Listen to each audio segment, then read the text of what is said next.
Welcome, everybody, to another episode of Local Film Talk, the show where we talk to local filmmakers about the projects they're working on. I'm your host, Bob Walters, and today we are here again. Just like last week, we are here with our friend Eric Pruitt. Hi. Local author who has a new book coming out. Hashtag is the name of the book. That's your second novel. Go ahead and tell us a little bit about that one. Yeah, Hashtag is a fun one. It's about a guy who works in a pizza place in a small town that gets kidnapped and is taken on a joyride through the American South. And that's just 1/3 of the story. We also have a corrupt small town deputy and a college student turned tweaker to round out the cast of characters. My favorite little blurb that they're using right now is that it's like a twisted, sinister roadmap of the American South. I like that one. So yeah, it's a road picture. It's a road book. Okay, yeah, that's a cool way to describe it. So this is your second novel. Your first one was Dirtbags, which was also in the crime drama. So I guess you found a genre that you like. I do. I've always been a big fan of like Quentin Tarantino movies, especially the early stuff. The Pulp Fiction and Reservoir Dogs, especially. So I kind of like that. Like if Reservoir Dogs was a book, if Pulp Fiction was a book, I kind of wanted to try to take at it like that. That's one area where I feel pretty comfortable in is bad people doing bad things. I've got to, they say write about what you know. So, right. That's where I felt the most comfortable. That and horror. I like horror a lot because there's some dark stuff that rolls around up there sometimes. Yeah. Well, statute of limitations, we don't need to get too far into the weeds on that one. But you said weed. So the reason we're here talking to you today, people are probably going, "Why are we talking about a book?" And yeah, what's with books? Yeah, who needs books? That's why they invented TV and the internet and the wonderful YouTube channel we're talking on right now. Hey, just to throw this out there, though, all of these books, the film rights are available. Just throwing that out there. There you go. There's the connection. Yeah. But one of the reasons we're here talking to you, aside from how I'm always looking for any excuse to get you on the show possible, is you actually made a trailer for the book coming out. Yes, sir. Which is kind of cool. I see those every now and then, sometimes on TV, every now and then on YouTube for larger books, but I don't usually see them for more independent authors. So tell us, before we'll actually watch the trailer and get you to tell us a little bit about it, but tell us what made you want to put together a trailer for this one, because you didn't do one for Dirtbags, did you? No, we did, actually. Okay. Yeah, we did. Dirtbags, that trailer, I don't think I had a plan to do one, but I went to a screening of a film that Nick Carner shot. And while we were there, he just said, "Hey, if you want, I'll do a book trailer for you." And this was for Dirtbags. And I was like, "Yeah, dude, that would be great." So he just came over. He filmed me typing and walking around in the yard and just kind of goofing off. And the next day, he said, "Hey, tell me what you think of this trailer." And put it together. It was beautiful. So yeah, you could Google Dirtbags book trailer and it should come up. It's pretty nice. We used some music we didn't have the rights to, but but this time around, I knew, originally my publisher had reached out to me and said, "Hey, would you think about doing a book trailer like you did with Dirtbags?" And I was like, "Yeah, sure." Called up Nick again and said, "Hey, let's do this." This time I took a scene from the story. I think the whole goal to getting people to, the whole goal of these book trailers is to kind of tease what you have. And yeah, so we took a scene instead of, with Dirtbags, since it was my first book, maybe nobody knew who I was except my friends. So we made something to kind of introduce me. This time I was introducing the story. With the scene, introduce some of the characters. Mm-hmm. And I think it works well, as we'll see here. A lot of times when you see a book trailer, it's, book trailers tend to be really low budget, mostly just a lot of words flying at the screen with a couple of After Effects, fire, that kind of thing, even the high-end book trailers. but yours is actually a scene playing out, and it's, you know, kind of cinematic. So it's actually in a lot of ways better than a lot of the trailers I see for some of the, you know, big bestseller books coming out. Thank you very much.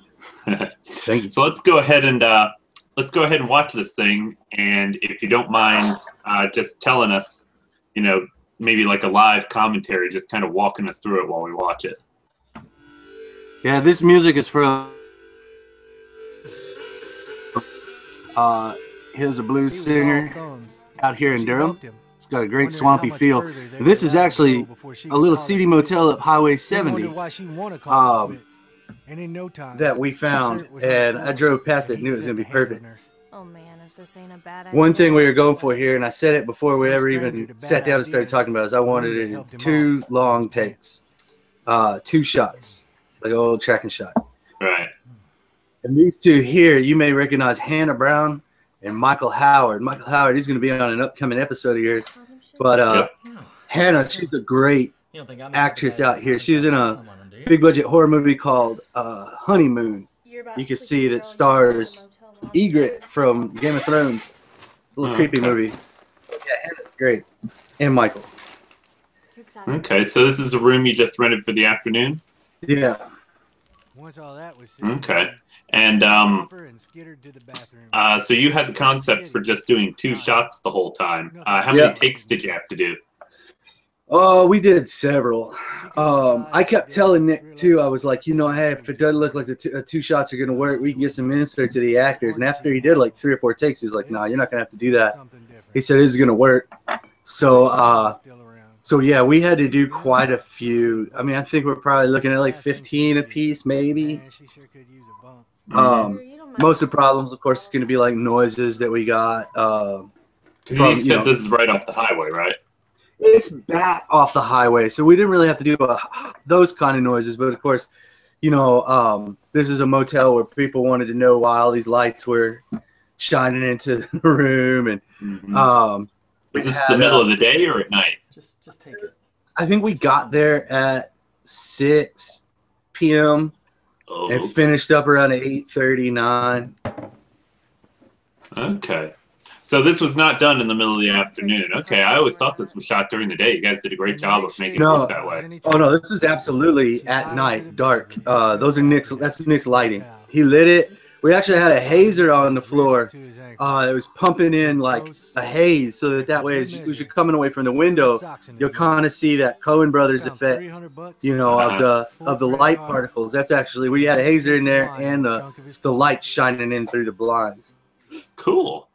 Hey, okay. It should also be mentioned, aside from Hannah Brown and Michael Howard and Nick Carner, we also had, you know, my wife Lena Pierce was got everybody food. Meredith Sousey was on sound. She was running the boom. And we had Tracy Coppage there to help me with the actors while we were getting everything set up. She was getting them made up. And we actually gave her the title, you know, kids, cover your ears. We gave her the title Pube Wrangler because in this old motel room, there were a couple pubes in the bathroom and on the sink. She took care of those for us. Thank you very much, Tracy, for wrangling them pubes. Did you have to pay for this room by the hour? Almost. Almost. Well, you actually had a pretty large crew then. Yeah, it was, you know, and it's a small room, but everybody was, you know, what was really funny is, like I said, you know, it's my wife and Meredith and Tracy and Hannah. The owner of the motel, he came walking by as we were putting everything up, and he called me aside, and he was like, hey, so this is going to be a good movie, right? I said, yeah. He goes, because you've got a lot of hotties in there. Said, yeah, sure, it's going to be that kind of movie. It's like they make a lot of those movies around here. Yeah, it's a groovy motel. It's a groovy motel. So now you mentioned that Tracy helped you with the actors. Mm-hmm. Put this on your timeline, because as a director, you have, you know, right now at this moment, you've directed 2 short films. Where does this fit on that scale? Was this in between the 2? Was this the first thing you directed? No, this is this I guess technically would be the 3rd if you count Liana on Command as the first one, and the Hoodoo of Sweet Mama Rosa, which we picture like this coming Friday, as the second. This would be the third thing. Okay, so you shot this after Hoodoo. Yeah, we actually shot it. I think it was late March. Okay. Mid-March. So when you say you showed up at the hotel at 6 o'clock, it was already either dark or sunset. Sun was going down. Yeah. So most of that was it was nighttime when we were filming it. Well, I hope everybody liked that trailer. Like I said, that's probably, in my opinion, one of the more higher end trailers that I've ever seen. Like I said, most of them are just text flying at the screen. So to actually see a live action scene with actors, I think it has a lot more production value. So go ahead and let's back up and talk about kind of how you came up with this idea, what kind of research you did looking at other book trailers. What did you see when you went and looked at other book trailers, and what made you decide to go in this different direction? Yeah, I've looked at book trailers before, but especially for this, I just kind of immersed myself in as many as I could find, and I typically just don't like them. I see, like a lot of them will come up and it'll be, like you said, text just written on the screen with, some narration or something.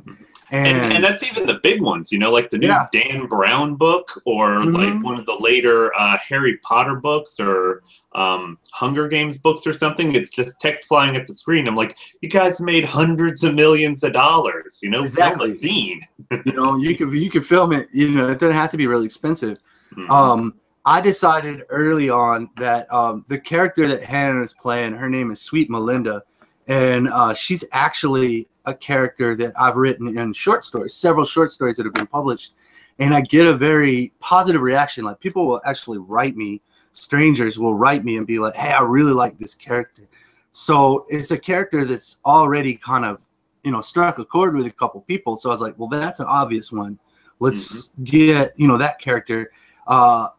Thinking, when I was trying to think of people I knew that could fit that, Hannah automatically came into mind because I don't know, she's cool, she's a lovely girl. So that I knew right then it needed to be Sweet Melinda, and I just needed to find a scene, and I really did want to do a scene because it's probably the closest I'm going to get to like adapting the book into a film. Right. So just a taste of it, just to see what it was like. And like I said, that was one thing that I was kind of critical of other book trailers, is it's just text or it will be kind of cheesy. And I was like, in Nick's hands, it'll look pretty good. So yeah, that was kind of the thought that went into that. And with a crime thriller book, it doesn't, it's not crazy fantasy sci-fi world stuff. A lot of times it can be smaller things. Like you said, you just had to find the right scene, and a scene in a motel room is perfect. You don't have to deal with a lot of background actors or other stuff going on. It's a nice closed set. Like you only had two characters, and I think it came out really good. Well, I know if you want to get people's attention, and it's my mantra. If you want people's attention, give them guns, hookers, and fire trucks. Guns, hookers, and fire trucks. And hookers and fire trucks. As many of those as you can get into a scene, and we didn't have a fire truck. You couldn't get the fire truck in the door. They're a little narrow to get a truck in. That's the next trailer. That's now I can get a T-shirt that says that, right? It says guns, hookers, fire trucks, and then hashtag on the back, right? Oh, that would be excellent. That would be awesome.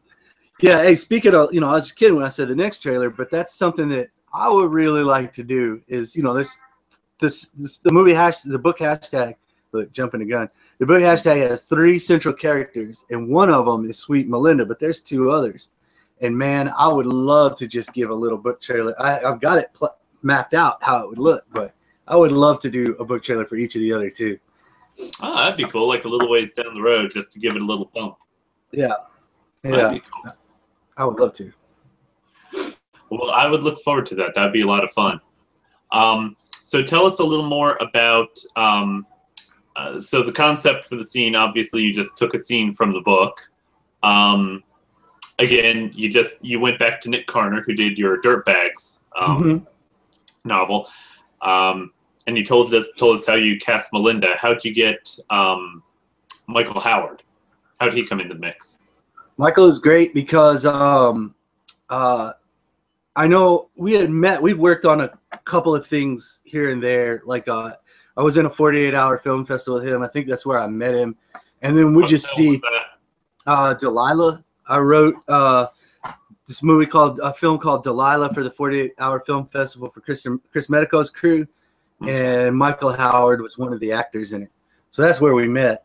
And then I talked to him whenever we go to these, that little meetups that we have. I'll usually see him, but he came out to Durham and was a plant for a little Reverend Eric routine thing I did at Motorco at the Lowdown show. He was in a wheelchair, and I pretended to heal him, to lay hands on him and heal him, and it was so funny. So when I was there, that wasn't real? Damn. No, Michael is not handicapped. He's just that good an actor. Yeah, exactly. So I was just looking for I needed somebody, and I was looking for an excuse to work with him again. So yeah, hollered over, and luckily he was available. Well, I know he's a director and works a lot behind the camera. I wasn't really aware of his acting credentials, but he did a great job in the trailer. Yeah, I was very happy with what he did. Yeah, you can also catch his acting on that Kankasaurus video, the Kankasaurus episode where he's the marketing expert. That's right, yeah. He just steals that thing. It's hilarious. He's got great timing. Kankasaurus, also available on Triangle Life TV. Says 50 out of 50 times, absolute dog shit. That line kills me every time. Oh, Jesus. I love that episode. That's one of my favorites of that show. Yeah. So talk a little bit about, you were saying earlier that one of the things you were set on from the beginning was having the whole thing shot in 2 long takes. Mm-hmm. So talk a little bit about, you already went a bit into the logistics of that, but how do you plan it? Did you guys storyboard it out ahead of time? Did you just kind of do a few run-throughs on the spot to figure out angles and stuff? What went into setting that up? I had it. It was actually scripted. I had it in the script. The camera pans from the window across the floor.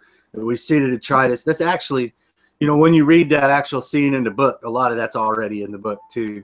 So I had it in the script. I talked about it with Nick to see if it's possible, and Nick's the kind of guy that answers, yeah, it's possible.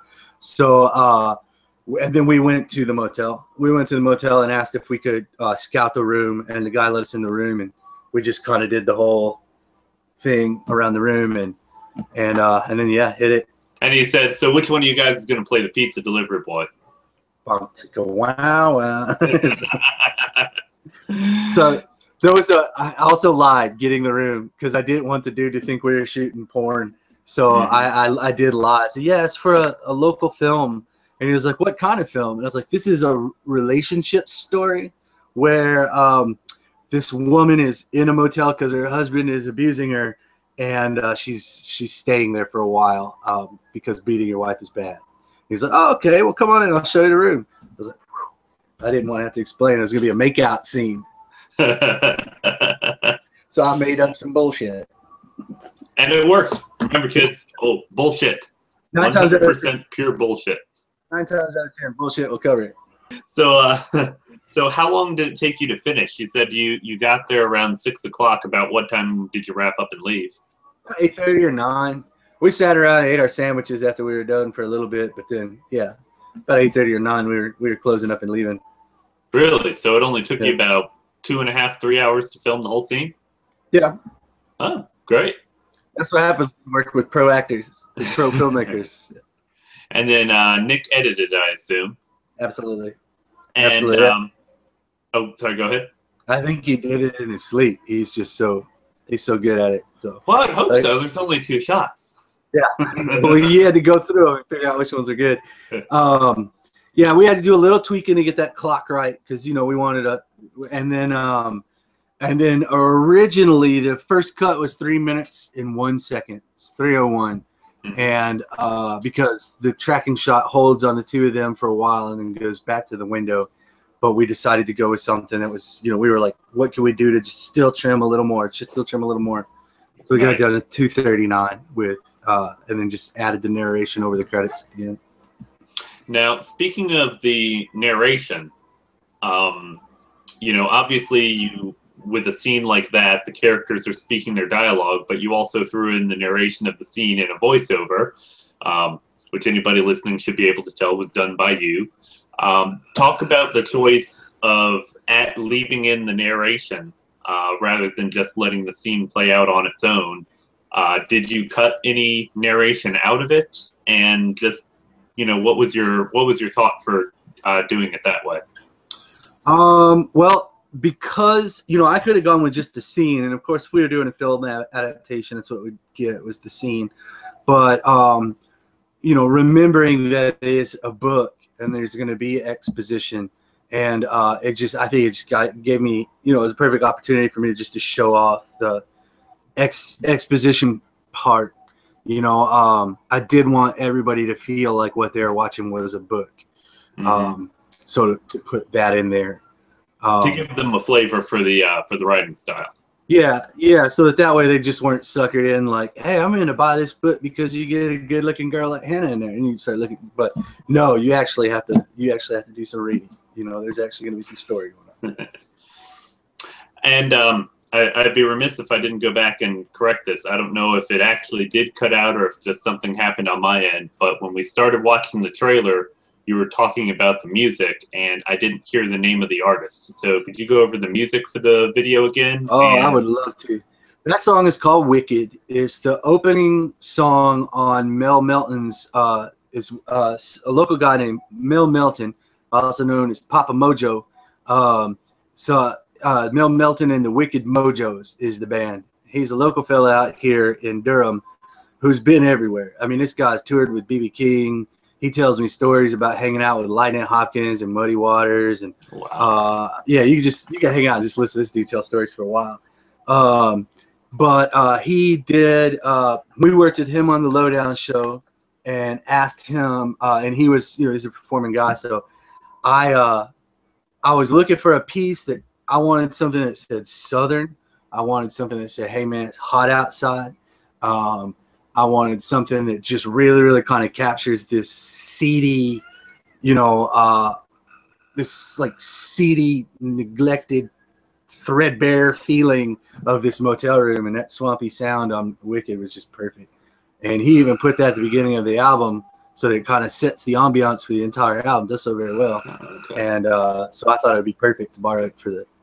And yeah, no, that's really cool. Did you? What kind of legal issues did you have to deal with using that?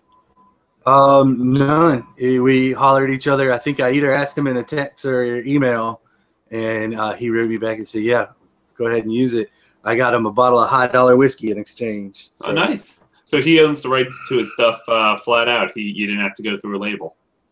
I didn't have to go through a label. No. Cool. It's always lucky when that kind of thing happens. We'll have you on sometime to talk about the Hoodoo with Sweet Mama Rosa, but I know you got a story behind getting the rights to music for that one, which is slightly more complicated. Yeah, it's slightly more complicated, but I did get the rights. You did get the track you wanted, so cheers to that. Mm-hmm. So, of course, we've been talking with Eric Pruitt about the book trailer for his new book, Hashtag. If you want to check it out, if people who are listening to the audio podcast, go to YouTube and search for book trailer, Hashtag by Eric Pruitt. Check it out, share it with all your friends. It's also on my website, ericpruitt.com. Right. So, thanks for taking the time to chat with us about the trailer. Oh, thank you for having me on. We touched on the book earlier. Go ahead and tell everybody a little more about that. It is actually coming out. We're recording this Monday night, May 25th, 2015, and the book is actually getting released tomorrow. Yeah, I'm thinking if it's like it was with Dirtbags, it should be available on Amazon here in just a couple hours. You can pre-order it right now if you wanted to on Amazon. Which everybody should do. Help juice those first day sales numbers. Yeah, please. That'd be great. So hopefully, Tom, this is Aaron. You can run over there and get a book. But yeah, it's basically my little summary for it was the repercussions are felt across the American South when a pizza joint in sleepy Lake Castor, Virginia is robbed and the manager, Odie Shanks, is kidnapped. The kidnapping is the talk of the town, but it's what people don't know that threatens to rip asunder societal norms. Odie chases dreams of Hollywood stardom and an explosive social media presence while his partner in crime, Jake Armstrong, pursues his own vengeful agenda. And like I said, that's just a third of it. Wow. Right off the top of his head, folks. He just made that up. Yeah, absolutely. Yeah. Now, that sounds like an exciting story. And if that's just the beginning, I will definitely be getting a copy. I recommend everybody else out there get a copy. And get 2 copies for your friends.